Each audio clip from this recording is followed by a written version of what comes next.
The mystery machine broke down on a foggy coastal road. In the distance, an abandoned lighthouse flickered exactly at midnight. Locals whisper that the old keeper's ghost still lights it to warn passing ships, but why are people vanishing ever since the light returned? And what is the fog hiding? The coastal road was narrow, winding along cliffs that overlooked a dark, restless sea.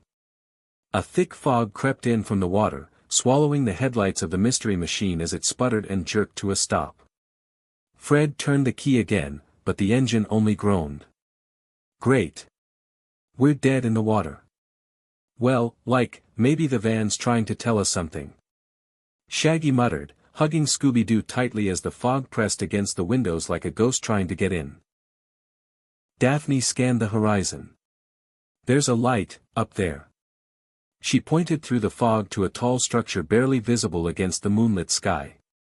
A lighthouse, long abandoned according to her travel guide. Then, as the clock on the dashboard struck midnight, the lighthouse came to life. Its beam sliced through the mist, slow and deliberate, once, twice, then steady. Velma leaned forward. I thought you said this place was deserted. That's what the map says, Daphne replied. Last used 20 years ago. Suddenly, the blinding headlights of a truck lit up the rearview mirror. Fred stepped out as an old fisherman leaned out of the driver's seat. Car trouble, he asked, voice raspy from years of sea air. You folks won't find help out here. Closest town's Mare Alta, hop in, I'll give you a ride. Was a small fishing village nestled between the cliffs and the tide. Weathered boats bobbed in the docks, and the scent of salt and diesel hung heavy in the air. The town seemed almost asleep, as though time had forgotten it. The gang checked into a modest inn, the only one open. Inside, Velma's attention was caught by a bulletin board cluttered with local notices. One yellowed newspaper clipping stood out, "Fifth tourist goes missing, locals fear the curse of the lighthouse." Fred read aloud and narrowed his eyes. All disappearances near the lighthouse, and recently. The innkeeper, a gaunt woman with tired eyes, stepped out from behind the counter.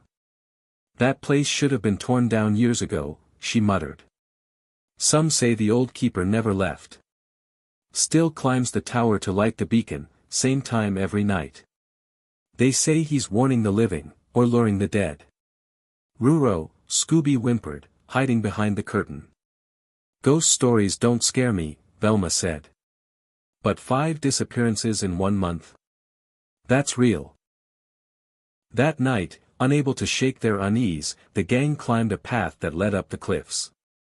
From there, the entire bay was visible, hidden under a thick layer of silver fog. Fred looked at his watch. If the light comes on again, we're going up there tomorrow. The fog was silent, heavy. And then, exactly at midnight, the lighthouse beam ignited again, cutting through the mist with mechanical precision. Before anyone could speak, a chilling scream pierced the night from the beach below. They ran toward it, Scooby and Shaggy reluctantly trailing behind. On the sand, Daphne spotted footprints. Someone was here, barefoot. Velma examined them. Fresh, and they lead straight to the water. The gang followed the prints, hearts pounding, but the trail stopped abruptly at the shoreline, as if the person had vanished into the sea. Fred scanned the waves. Where did they go? There's nowhere else to go. And then they saw it. A silhouette, vague but unmistakably shaped like a ship. Moved silently through the mist far out at sea. It had no lights, no sound, no wake. Was that a ghost ship? Daphne asked, her voice a whisper. Nobody answered. The only sound was the steady blink of the lighthouse above them, like a cold eye watching everything. For a long moment, no one moved. The fog curled around their ankles like fingers. And somewhere, in that vast, moonlit fog, someone, was watching back. Morning came slow and gray. Mist still clung to the town of Mare Alta, as if the night had never fully ended. Down at the docks, the gang gathered around a small table in the inn's cafe, barely touching their breakfast. No one reported hearing a scream, Velma said, scanning the local news on her phone. Nothing unusual. It's like it never happened. But we heard it, Daphne insisted. Someone was out there. And those footprints, they didn't just appear out of nowhere. Fred rubbed his chin. We need to investigate the lighthouse. Maybe there's a path to the beach below. Maybe someone's using it. Shaggy and Scooby exchanged terrified glances. How about we investigate the bakery instead? Shaggy offered. We heard they have cinnamon buns the size of your head. Nice try, Velma said. But we're sticking together. They walked up the cliffside path once more, the lighthouse looming in the distance like a sentinel. As they approached, the air grew colder. The path ended at a rusted gate, chained shut, with a sign barely legible beneath the moss, "Danger, keep out." Fred examined the chain. It's been cut, recently. They stepped through cautiously. The lighthouse was taller than they expected, weather-beaten and streaked with salt. Its door hung slightly ajar. Inside, everything was still, until Scooby sneezed loudly, kicking up a cloud of dust. Their footsteps echoed as they climbed the spiral staircase. Each level creaked under their weight, and old oil lamps lined the walls, long extinguished. When they reached the top, Velma gasped. Someone's been here. Fresh footprints in the dust, a recently used oil can, and, most disturbing of all, the control panel for the beacon had been rewired with modern electronics. Someone reactivated the light, Fred said. But why? Then Daphne pointed to the corner of the room. A tattered sea coat hung from a rusty hook, and beneath it, a notebook. Velma picked it up and flipped through its pages. These entries are recent. Look, fog too thick tonight. Ship didn't respond. Had to light the beacon. Fred frowned. But who's writing this? More questions, no answers. Suddenly, Scooby began growling. He backed away from the window and barked at the wall. Relax, old buddy, Shaggy said, kneeling next to him. It's just, the wall groaned, and shifted. A hidden panel swung open, revealing a narrow corridor built inside the wall itself, descending deeper than the lighthouse should go. Velma's voice was hushed. There's something beneath the lighthouse. They followed the narrow passage down, deeper into darkness. The air grew colder. Water dripped from unseen cracks. Finally, they emerged into a hidden chamber built of stone, with barnacles clinging to the walls. In the center stood a large wooden table, maps scattered across it. Some modern, some centuries old. One map had red excess marking parts of the coast. Fred examined it. These are ship routes. And these marks, they're where the disappearances happened. On the far wall, a radio crackled. Storm warning, vessel diverted, no beacon visible, someone was listening to Coast Guard frequencies. Suddenly, a whisper echoed through the chamber. Not over the radio, real, human, close. Get out, they turned, hearts racing. No one was there. Did anyone else hear that? Daphne asked. Velma nodded slowly. We're not alone down here. The whisper came again, clearer this time. Leave now, before the sea takes you. Scooby bolted. Shaggy wasn't far behind. I vote we leave and let the sea take someone else. Fred shined his flashlight toward the sound. Behind a curtain of seaweed and stone, a figure moved, a silhouette that looked soaked, tall, and dragging something behind it. Before they could approach, the figure vanished into a deeper corridor, leaving behind only wet footprints. They followed, only to find the tunnel collapsed. Blocked from the other side. Fred turned to the others. Someone's hiding in here. Using the lighthouse. Listening to ships. And maybe luring people. But to what end? Velma asked. Why fake a ghost story? Suddenly, the radio crackled again. Unknown vessel detected, changing course, no contact. Fred looked at the maps again. One red X flashed under a new layer of transparent plastic, a fresh mark. A ship scheduled for tonight. They were too late to stop the last one. But they might still stop the next. The wind howled outside the inn that night, rattling the windows like skeletal fingers. Inside, the gang huddled around a table covered in maps, notes, and eerie scribbles from the lighthouse keeper's journal. The fireplace crackled nearby, but its warmth couldn't chase away the chill that had settled deep into their bones. So someone's definitely using the lighthouse, Fred said, pointing to the red X on the nautical map. And it looks like they're deliberately interfering with ship routes. Velma adjusted her glasses. And they're doing it under the guise of a ghost story to keep people away. Mission accomplished, Shaggy muttered. Because I never want to go near that place again. Rua, Scooby agreed, nodding vigorously. But Fred leaned in. We have to go back. That secret passage, the voice in the dark, it all points to something bigger. Someone's luring ships off course. We just don't know why yet. Daphne tapped her fingers against the notebook. What if it's not just about wrecking ships? What if they're salvaging them, or stealing from them? Velma's eyes lit up. That would explain why the disappearances line up with cargo routes. Not random. Intentional. Fred stood. Then we need to see what's inside the rest of the lighthouse.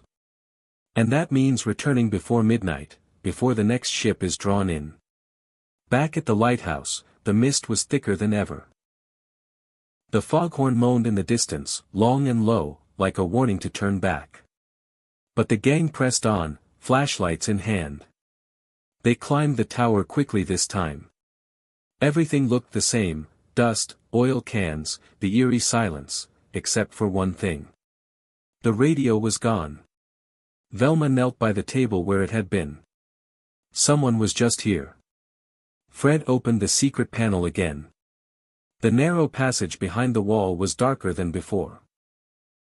A low hum vibrated through the stone, almost like a machine deep underground had awakened.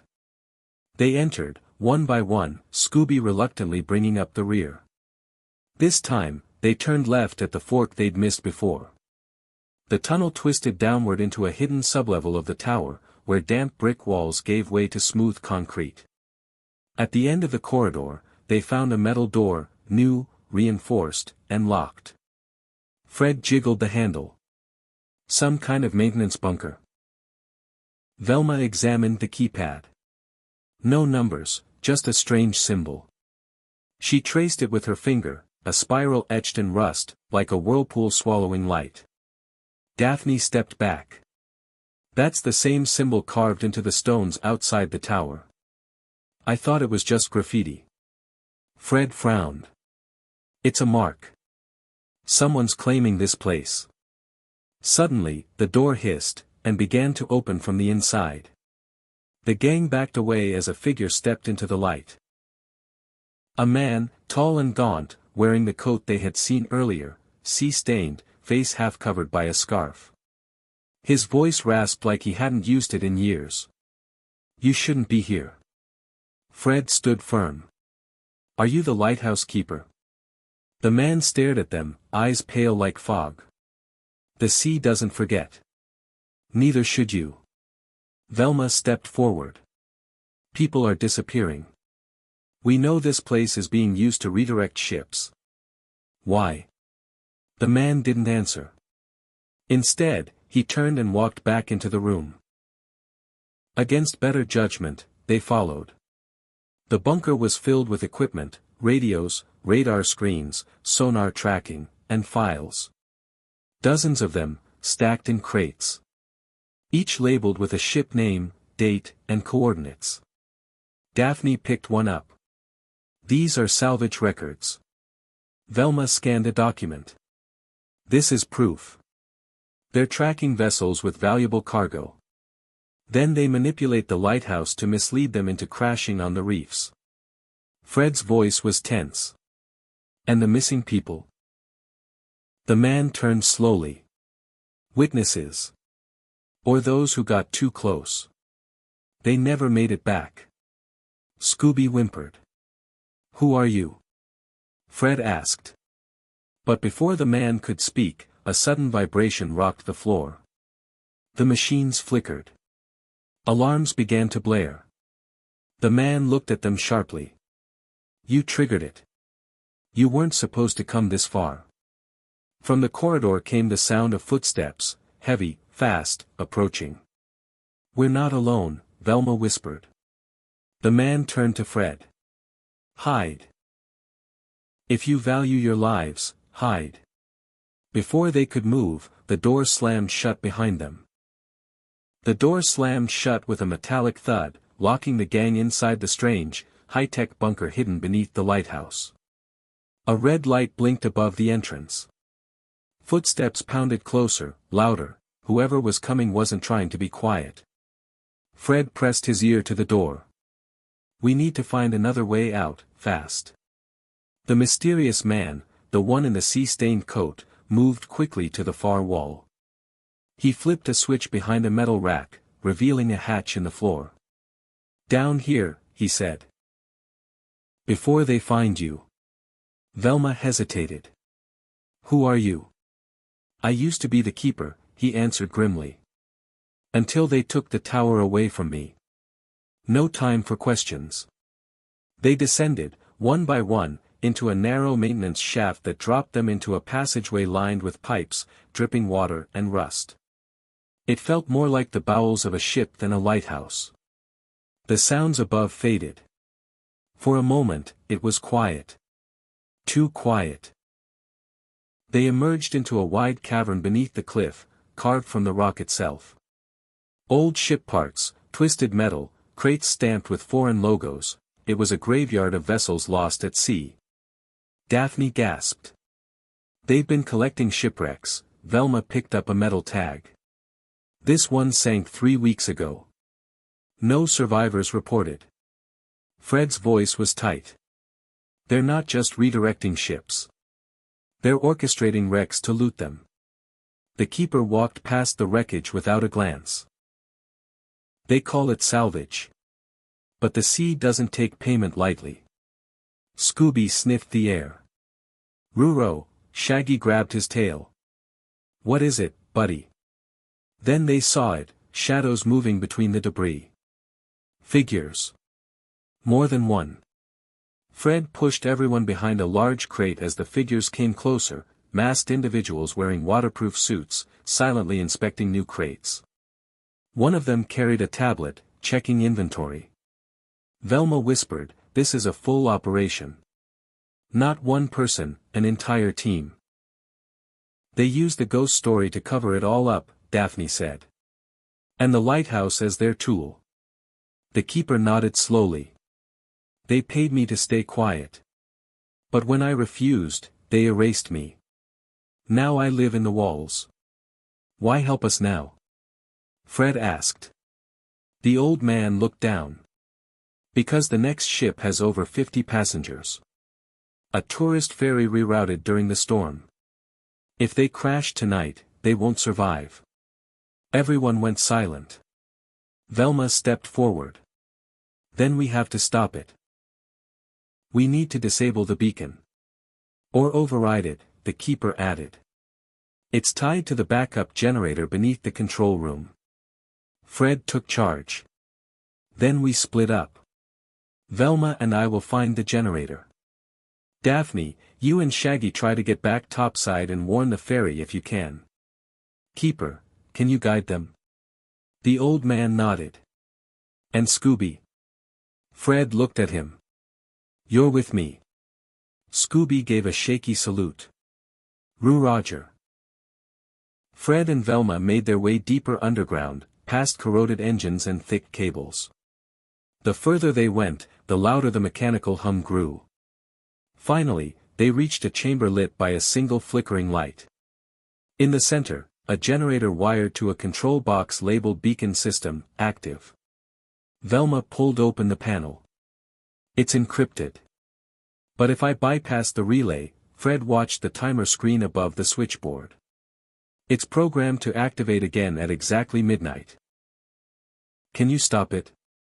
Maybe, Velma muttered. Or I can reroute the signal to turn the beacon off and send a flare warning instead. Suddenly, they heard something, breathing. Close. A masked figure stepped into the chamber, pointing a flare gun directly at them. No one stops the light, the voice growled. Fred raised his hands. We don't want trouble, the figure fired. The flare missed, smashing into the wall. Flames erupted. Velma shouted, the fuel tanks. Fred tackled her just in time as a blast rocked the chamber. Smoke filled the air. The masked figure vanished in the confusion. We have to move, now. Fred coughed, dragging Velma toward a side tunnel. Meanwhile, Daphne, Shaggy, and the keeper reached a spiral staircase hidden behind an old wine rack. It led to a forgotten exit on the opposite side of the cliff. But as they neared the top, the keeper stopped. They'll have guards posted. I'll draw them away. Wait. Daphne tried to stop him, but he was already gone. They burst out of the exit moments later into the storm. Rain lashed their faces, waves crashing below. Shaggy spotted the fairy lights in the distance. They're almost here. Daphne grabbed the emergency flare gun strapped to the rocks. If I aim high enough, she fired. The flare exploded in the sky above the ocean like a red eye in the mist. Would it be seen? They didn't know. All they could do was pray. Back in the tunnel, Velma, soot-streaked and limping, leaned over the control panel. Rerouting complete. If the flare was seen, they'll veer off. Fred nodded. Now we just have to make sure they don't turn the light back on. Scooby barked once, and pointed. Another masked figure was coming. Fred clenched his fists. No more running. The storm showed no signs of stopping. Wind screamed across the cliffside as waves exploded against jagged rocks. From the control bunker below, Fred's fist tightened. Across the chamber, the masked figure advanced, calm, calculated, holding a stun baton crackling with electricity. We can't let him near the panel, Velma warned, still working to stabilize the rerouted beacon system. Fred stepped forward, placing himself between Velma and the threat. Scooby growled low, his hackles raised. You're too late, the masked figure hissed. The fairy's already in the kill zone. Fred's heart pounded. Not if we stop the signal. The figure lunged. Fred dodged, grabbing a loose pipe from the floor and parrying the first swing. Sparks flew. Scooby tackled the figure's leg, sending him stumbling. Velma shouted, "Keep him away, 5 more seconds." With a final shove, Fred slammed the attacker into a wall just as Velma pressed the override switch. The main monitor flickered. The digital countdown froze, then reversed. Beacon disabled, Velma confirmed. They had done it. But outside, danger still loomed. Above, Daphne and Shaggy scanned the sea from the edge of the cliff. The flare had been fired, but had it worked? There. Daphne pointed. The fairy was turning, slowly, barely clearing the jagged rocks. Shaggy clutched his chest in relief. They saw it. They're safe. Suddenly, the ground trembled. A distant metallic whir filled the air. Daphne looked toward the lighthouse, and froze. The beacon had turned back on. A pale, unnatural light sliced through the mist and clouds, spinning again in rhythmic pulses. But that's impossible, Daphne whispered. Velma said it was shut down. Shaggy's eyes widened. Then someone else turned it back on. They turned to run, only to find 2 masked figures blocking their path. Back underground, Fred stared at the control panel in disbelief. The override was successful, Velma insisted. Someone bypassed us. Scooby sniffed the air, ears twitching. Ruo, from the shadows, a slow clap echoed. The man in the sea-stained coat stepped into the chamber. Only now, he wasn't hunched or broken. He stood tall. Straight. Cold. You did exactly what I needed, he said, voice suddenly smooth and clear. Fred's breath caught. You lied. I was the keeper. Once. Then I became something more. You thought I helped you? No. I used you to disable the surveillance. Now there's no interference. No eyes. Just the light. Velma's voice trembled. You're the one behind this. He smiled. Not behind it. Inside it. He pressed a button on a device clipped to his belt. The walls shook. Far above, the lighthouse beacon pulsed brighter, an unnatural color now, tinged blue-white, almost spectral. Fred tried to move forward, but guards flooded the chamber. Too many. Scooby barked, but they were surrounded. The keeper stepped closer. You were clever. Brave. But the sea always reclaims what's hers. Meanwhile, Daphne and Shaggy were marched into the upper tower chamber, past rusted gears and ghostly echoes, where the backup generator pulsed in sync with the light outside. Daphne spotted something familiar, the spiral symbol, now glowing faintly across the floor tiles. She leaned toward Shaggy. That symbol. I think it's more than just a mark. It's a signal enhancer. This whole place might be amplifying something unnatural. He gulped. Unnatural how? Suddenly, the beacon's light shot through the glass, bathing them in its glow. Time slowed. The walls shimmered. Shaggy clutched his head. I don't feel so good, their surroundings warped, as if space itself rippled with every pulse of the beam. Daphne gasped. It's not just a lighthouse anymore. It's become something else, something that controls perception. Back below, Velma stared at the spiral symbol on the floor of the control chamber. Her mind raced. Fred, she whispered, it's not just about looting ships. That light, it's causing hallucinations, disorientation. Maybe even mass hysteria. That's why the disappearances, that's why no one remembers the truth. Fred looked to the keeper, whose smile had faded. You're weaponizing the beacon. The keeper stepped forward. The sea speaks in silence. In madness. And I listen. Fred clenched his fists. Not anymore. With a roar, Scooby lunged.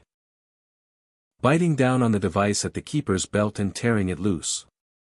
Sparks flew. The walls dimmed. The beacon outside flickered. Fred took the chance. He dove for the control panel, slamming the master reset.